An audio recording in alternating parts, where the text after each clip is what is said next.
আসসালামু আলাইকুম। আমার নাম মোহাম্মদ সামিউল ইসলাম।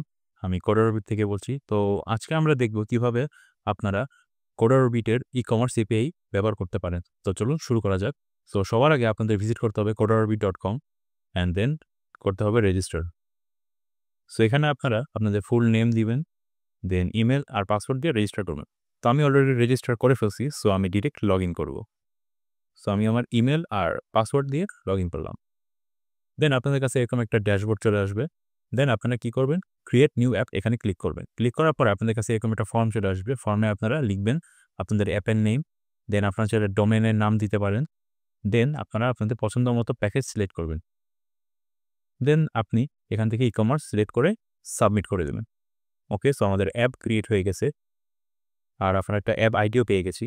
তো স্ট্যাটাসটা পেন্ডিং দেখাচ্ছে। তো পেন্ডিং থাকার কারণ হলো আপনাদের আগে পেমেন্ট করতে হবে। সো আপনারা এই পে বাটনে ক্লিক করলে আপনারা এখানে বিকাশের মাধ্যমে পেমেন্ট করতে পারবেন। সো বেসিক যেই প্যাকেজটা বা স্টোরেজটা আছে সেটার প্রাইস হচ্ছে ৳৯৯ ১ মাসের জন্য। আপনারা চাইলে এখান থেকে আপনাদের এই প্যাকেজের যে মেয়াদ সেটা বাড়াইতে পারবেন। ওকে, তো আমি অলরেডি ২ টো অ্যাপ ক্রিয়েট করে ফেলছি। সো এখান থেকে আমি একটা অ্যাপ আইডি নিবো এবং কপি করে আমার যে পোস্টম্যান সফটওয়্যারটা আছে সেখানে আমি আমার এই environments এর ভিতরে যাবো, দেন গ্লোবাল সিলেক্ট করব। দেন এখানে আমি আমার একটা ভেরিয়েবল নাম দিব, সেটা হচ্ছে হলো app_token অ্যান্ড দেন আমি এখানে আমার এই আইডিটা পেস্ট করে দিব। দেন সেভ করে দিব। ওকে, সো আমাদের কাজ শেষ। আমরা এখন নতুন একটা ট্যাব ওপেন করব। সেটা হচ্ছে হলো HTTP রিকোয়েস্টের উপর বেস করে। তো আমরা এখন আবার আমাদের ওয়েবসাইটে যাব। দেন আমাদের ল্যান্ডিং পেজে আপনারা দেখতে পারবেন এপিআই গাইড নামে একটা অপশন আছে। সো আমরা এখানে ক্লিক করব। ক্লিক করার পরে আমাদের সবার আগে যেটা করতে হবে সেটা হচ্ছে লগইন। তো লগইন করার জন্য আমরা ফ্রন্ট এন্ডে যাব। ফ্রন্ট এন্ডের ভিতর দেখবেন আমরা লগইন নামে একটা অপশন রেখেছি। সেখানে ক্লিক করবেন। ক্লিক করার পরে আপনারা দেখবেন এখানে একটা রাউট আছে ecom.coderbit.com/api/login এইটা আমরা কপি করে নিব। কপি করে দেন আমরা পোস্টম্যানের এই ইউআরএল পেস্টের জায়গায় পেস্ট করে দেব। দেন আমরা যদি ডকুমেন্টেশন একটু ফলো করি তাহলে দেখতে পারবো আমাদের হেডার্সে কিছু জিনিস অ্যাড করতে হবে। সেটা হচ্ছে অ্যাকসেপ্ট আর মাস্টার কি। তো আমরা এগুলা অ্যাড করে দিই। আমরা হেডার্সে যাব। হেডার্সে যেয়ে এখানে অ্যাকসেপ্ট লিখবো আর এখানে হবে হচ্ছে অ্যাপ্লিকেশন/জেসন অ্যান্ড আরেকটা জিনিস ছিল সেটা হচ্ছে অ্যাপ মাস্টার কি। সো আমরা এখান থেকে অ্যাপ মাস্টার কিটা নিয়ে এখানে দিয়ে দিব। ওকে, সো আমাদের অ্যাড করা শেষ। সো আমরা এখন বডির ভিতর অপশন সিলেক্ট করে এখানে আমাদের ডাটা দিতে হবে। সেটা হচ্ছে হলো ইমেল আর পাসওয়ার্ড। সো আমরা এখান থেকে কপি করে নিব। কপি করে এখানে পেস্ট করে দিব আর আমাদের ইমেল আর পাসওয়ার্ডটা দিয়ে দিব। আমাদের আইডি পাসওয়ার্ড দেওয়া শেষ। তো আমরা এখান থেকে মেথড সিলেক্ট করব, পোস্ট অ্যান্ড দেন সেন্ড বাটনে ক্লিক করব। তো দেখতে পাচ্ছেন আমাদের একটা বেয়ারার টোকেন দিচ্ছে। তো এটা আমাদের কাজে লাগবে। কিভাবে? সো এখন আমরা একটা প্রোডাক্ট ক্রিয়েট করে দেখব যে ঠিকমতো প্রোডাক্ট ক্রিয়েট হচ্ছে কিনা। দেন আমরা ফ্রন্ট এন্ড থেকেও চেক করব যে আমরা যে প্রোডাক্টটা ক্রিয়েট করছি ব্যাক এন্ড থেকে সেটা আমরা ঠিকমতো পাচ্ছি কিনা ফ্রন্ট এন্ডে। সো সবার আগে আমাদের ব্যাক এন্ডে যেতে হবে। দেন আমরা প্রোডাক্ট সিলেক্ট করব। দেন এখান থেকে আমরা যে রাউটটা দেওয়া আছে সেই রাউটটা আমরা কপি করে নিব। দেন আমরা আমাদের পোস্টম্যানে চলে যাব। পোস্টম্যানের ইউআরএল আমরা পেস্ট করে দিব। দেন আমরা হেডার্সে ডাটা অ্যাড করব। সেটা হচ্ছে অ্যাকসেপ্ট আর অথরাইজেশন।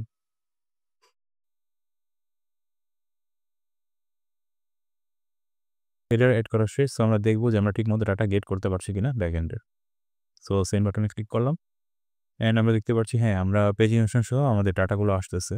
যেমন কি আইডি, ইউনিক আইডি, দেন হচ্ছে হলো category, brand ID, vendor ID সবই আসতেছে। ইভেন নামগুলো আসতেছে। ওকে, দ্যাটস ফাইন। ইভেন আমাদের এক্সটেন্ড প্রপস যেটা আছে সেটাও আসতেছে। এখন আমরা একটা প্রোডাক্ট ক্রিয়েট করব। সো প্রোডাক্ট ক্রিয়েট করার জন্য আমাদের আগে মেথড চুজ করতে হবে পোস্ট আর হচ্ছে আমরা বডিতে যেয়ে সিলেক্ট করব। সিলেক্ট করার পরে আমাদের ডকুমেন্টেশনে অলরেডি একটা স্ট্রাকচার দেওয়া আছে। সো আমরা এই স্ট্রাকচারটাই কপি করে নিব। এখন হচ্ছে আমরা কিছু ডামি ডাটা দেব। দেন হচ্ছে হলো আমরা চেক করব যে ওই ডাটাটা আমরা পাচ্ছি কিনা ঠিকমতো। ওকে, সো আমরা দেখতে পাচ্ছি যে আমাদের ডাটাটা এড হয়ে গেছে। সো আমাদের এখানে আইডি পাচ্ছি 90, দেন হচ্ছে হলো আমাদের প্রোডাক্টসের নেম যেটা আমরা দিছিলাম।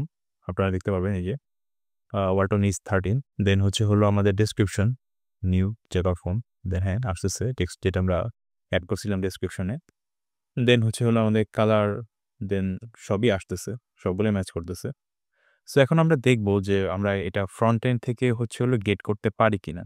ফ্রন্ট এন্ড মিনস যে আমাদের যে মেইন ই-কমার্স সাইট সেখানেও আমরা এই সেম ডাটাটা আমরা আইডি ধরে গেট করতে পারছি কিনা। সো এর জন্য আমরা চলে যাব আবার ফ্রন্ট এন্ডে যাওয়ার পর এখান থেকে প্রোডাক্ট সেট করব। প্রোডাক্ট সেট করার পর আমরা এই রাউটটা কপি করে নেব। কপি করে একটা নিউ একটা ট্যাব ওপেন করে পোস্টম্যানে এখানে পেস্ট করে দিব। সো আমাদের কিছু কাজ আছে, সেটা হচ্ছে হলো আমাদের হেডার্সে ডাটা এড করতে হবে। তো সেটা কি? সেটা হচ্ছে অ্যাকসেপ্ট আর হচ্ছে হলো অ্যাপ মাস্টার কি। ওকে, সো আমরা এটা এড করে ফেলি। দুটোই এড করে ফেলছি। সো আমরা এখন আমাদের এই প্রোডাক্টটা যেটার আইডি ছিল হচ্ছে 90, সো এটা আমরা চেক করব যে আমরা ফ্রন্ট এন্ড থেকে ঠিকমতো পাচ্ছি কিনা। সো আমরা যে আইডিটা পাচ্ছি 90 সেটা আমরা কপি করে নেব। কপি করার পরে আমাদের এই ফ্রন্ট এন্ডের URL এ পেস্ট করে দেব এবং গেট করব যে আমরা ঠিকমতো ডাটা পাচ্ছি কিনা। ওকে, ফাইন। সো আমাদের ডাটা চলে আসছে। আপনারা দেখতে পাচ্ছেন যে আমাদের এখানে ব্যাকএন্ডে আমরা এড করছিলাম হচ্ছিল ওয়ালটন E13, এটাও চলে আসছে। দেন আমরা টেক্সট দিছিলাম এটা। দেন আমরা এক্সটেন্ড প্রপসে কিছু ডাটা পাঠিয়েছিলাম, দেখি যে ঠিকমতো আসছে কিনা। আমরা চেক করি এটা। সো হ্যাঁ, দেখতে পাচ্ছেন এখানে প্রপস নামে একটা প্যারামিটার আছে, সেখানে আমাদের প্রোডাক্টসের আইডি মানে কত নাম্বার আইডিতে আমরা এই প্রপসটা অ্যাড করছিলাম সেটা, যেটা 90, এবং ইভেন আমাদের প্রোডাক্টের নাম্বারও 90। সো আমাদের ভ্যালু, ফিল্ড ভ্যালু, নেম বা যেটা সবগুলো অ্যাড হচ্ছে। আমরা আইকন দিছিলাম। আমরা যদি চেক করি, এই যে আমাদের ফিল্ড নেম যেটা ছিল আইকন এবং ফিল্ড ভ্যালু ছিল icon.png। সো এখানেও আমাদের ফিল্ড নেম হচ্ছে আইকন আর ভ্যালু হচ্ছে হলো icon.png। এবং সেমভাবে আমাদের এই ভিডিও ট্রেইলার ভিডিও আর ভ্যালু video.m4 অ্যাড হয়ে গেছে। সো আমি যদি এক্সটেন্ড প্রপসের কথা বলি, সো এক্সটেন্ড প্রপসে আপনারা যে কোনো ভ্যালু অ্যাড করতে পারবেন। সেটা হতে পারে ইমেজ, ভিডিও, ইভেন লিঙ্ক। আপনার যেটা মনে হয় সেটাই দিতে পারবেন। কারণ এটা হচ্ছে হলো আমাদের একটা ডাইনামিক সিস্টেম, যে আপনি বা আপনার ডেভেলপার যারা আছেন তারা খুব সহজেই নিজেদের সুবিধা মতো ফিল্ড নেম আর ফিল্ডের ভ্যালু দিয়ে খুব ইজিলি ডাটা গেট করতে পারবেন কোনো ঝামেলা ছাড়াই। সুন্দর মতো সেটা ফ্রন্ট এন্ডও চলে আসবে এবং দেখেন একদম রিয়েল টাইমে এই ডাটাগুলো চলে আসছে। আমি একটু আগেই হচ্ছে হলো প্রোডাক্ট ক্রিয়েট করলাম এবং সাথে সাথেই সেটা ফ্রন্ট এন্ডেও চলে আসছে। সো এটা খুবই মানে একদম সুপার ফাস্ট রেসপন্স করতে পারে। সো আপনারা দেখতে পাচ্ছেন। ইভেন আমরা যদি এখন আরেকটা যদি ক্রিয়েট করি, ফর এক্সাম্পল 16 আর ভিডিও আইফোন। ওকে, সো আমরা ট্রাই করে দেখি যে আমাদের ডাটাটা আসে কিনা। সো আমরা সেম বাটনে সেন্ড করে দিব। ওকে, সো আমরা একটা নিউ একটা আইডি পাইলাম 91। সো এখানে কি দিছিলাম? IPhone 16E। সো আমরা দেখবো যে আমরা ফ্রন্ট এন্ডেও ঠিকমতো ডাটাটা পাচ্ছি কিনা। সো আমরা এখানে 90 জায়গায় 91 দিয়ে দিব। দেন আমরা সেন্ড বাটনে ক্লিক করে দিব এবং দেখতে পাচ্ছেন খুবই ফাস্টলি হচ্ছে হলো আমাদের এখানে ডাটাটা অ্যাড হয়ে গেছে। ইভেন হচ্ছে হলো এক্সটেন্ড প্রপসেও সুন্দর মতো হচ্ছে হলো আপনারা এখানে গেট করতে পারবেন। এখানে হচ্ছে ফিল্ড নেম আর ভ্যালু দুটি আলাদা আলাদাভাবে দেওয়া আছে। সো আপনারা চাইলে গ্রুপ ওয়াইজ এগুলো ইউজ করতে পারবেন। ফর এক্সাম্পল আপনারা আইকন নামে আরও অনেকগুলা ফিল্ড নেম দিয়ে হচ্ছে হলো ভ্যালু আলাদা আলাদা দিয়ে একইভাবে এই গ্রুপ হিসাবে আপনারা এটা ইউজ করতে পারবেন। সেটা হতে পারে ফুটারে বা কোনো একটা পপ আপ মেসেজ বা আমাদের সাইড বার বা কোনো একটা ভিডিও প্লে করার জন্য যেকোনো কিছু। আপনারা এখানে যেকোনো কিছু অ্যাড করতে পারবেন এক্সটেন্ড প্রপসে।